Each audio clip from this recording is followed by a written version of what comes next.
Bonjour à tous et bienvenue sur Easily Bourse, je suis heureux de vous retrouver. Aujourd'hui, je vais te parler des mouvements et différents arbitrages que j'ai réalisés depuis le début du mois de septembre sur mes différents portefeuilles boursiers que sont le PEA, le PEA PME et le compte titre ordinaire CTO. Juste avant de commencer, je tiens à tous vous remercier pour votre présence.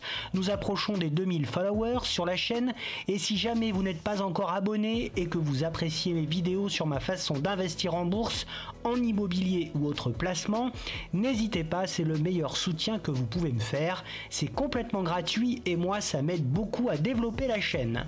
Sans perdre de temps, rentrons dans le vif du sujet. Tout d'abord, faisons un petit tour d'horizon sur la répartition au sein de mon portefeuille boursier.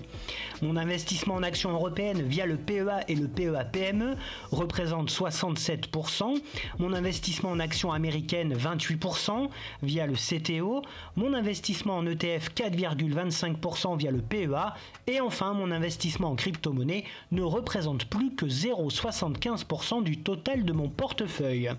Ces pourcentages évoluent bien évidemment au gré de mes achats et de mes ventes en essayant de me rapprocher le plus possible de ma répartition idéale selon moi de 60% en actions européennes, 30% en actions US, 8% en ETF et 2% en crypto-monnaie. Avant de rentrer dans le détail concernant les différents mouvements, vous pouvez retrouver en commentaire les différents liens vers les courtiers que j'utilise pour la bourse, les SCPI, mais aussi depuis peu vers le crowdfunding immobilier. Au mois de septembre, au sein de mon PEA, j'ai donc réalisé quelques arbitrages afin de profiter de quelques opportunités et je n'ai pas fait que de bonnes affaires.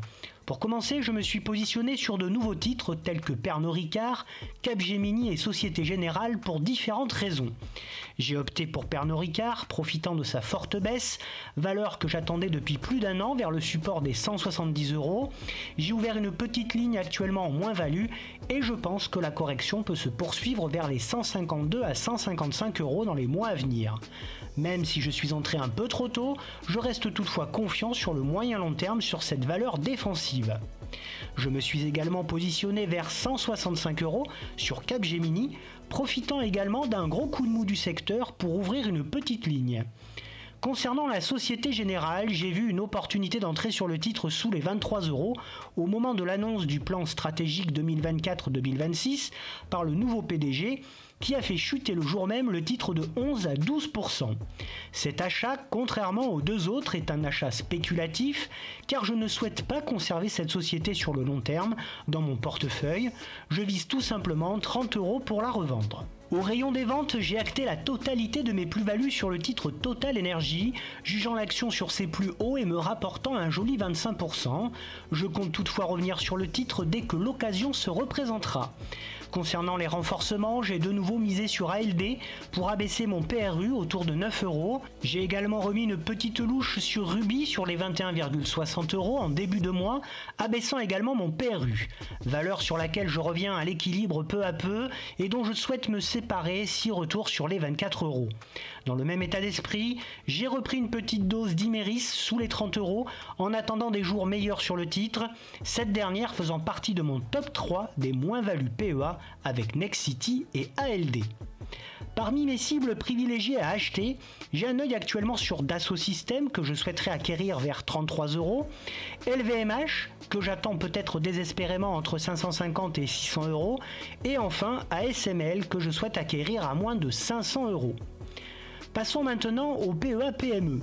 Le secteur des small caps étant moribond, mon portefeuille PEA-PME est allégé et n'est constitué que de 3 sociétés. 2 étaient déjà présentes, Séché Environnement et Thermador, et une vient de faire son entrée. Ce n'est autre que TFF, une petite entreprise de tonnellerie que j'affectionne tout particulièrement et qui me faisait de l'œil depuis un bon moment. Je suis entré sur cette dernière vers les 40 €. J'ai également renforcé ma ligne Thermador en reprenant quelques titres entre 79 et 80 €. Afin d'étoffer un peu plus mon PEA-PME, je lorgne avec appétit sur Buzzy, une entreprise de semi-conducteurs hollandaise très performante que j'attends en dessous de 80 €, sur Delta Plus Group en dessous de 70 € et sur Equasense que je souhaiterais acheter en dessous de 70 € également.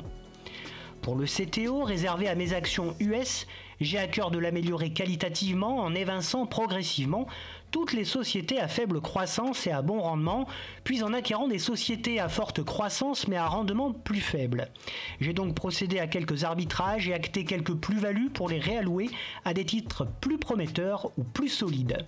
Dans cet état d'esprit, j'ai donc revendu l'intégralité de mes actions Intel, qui a toutefois réalisé une belle remontée depuis ses plus bas, l'intégralité des titres AbbVie, qui pour moi arrive en fin de cycle avec bon nombre de ses brevets très lucratifs qui tombent peu à peu dans le domaine public, et enfin la bancaire T. Rowe Price.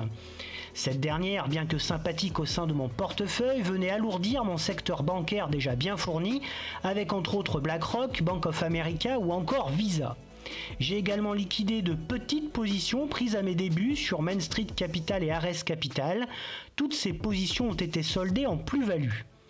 Dans la même optique, j'ai coupé mes investissements sur ma ligne Paramount qui ne cesse de descendre et qui représente qu'une faible partie de mon CTO. Pour les entrées, j'ai commencé à prendre position sur Carlyle Company, un fabricant diversifié de produits d'ingénierie qui se trouve être une très belle entreprise aux fondamentaux solides et aux perspectives intéressantes. Je m'intéresse également à l'entreprise Viva Systems qui fournit des logiciels basés sur le cloud pour l'industrie des sciences de la vie et qui possède une grande part de marché dans ce secteur en pleine croissance. Et pour finir, concernant les crypto-monnaies, j'ai revendu l'intégralité de mes Ethereum avec une petite plus-value de 4%. Ayant commencé une ligne sur le Bitcoin et continuant à investir faiblement sur le Polygon Matic, j'ai revendu mes Ethereum qui étaient seuls chez un autre broker pour me concentrer sur ces deux cryptos. La PV sera intégralement réinvestie dans des actions en PEA et CTO.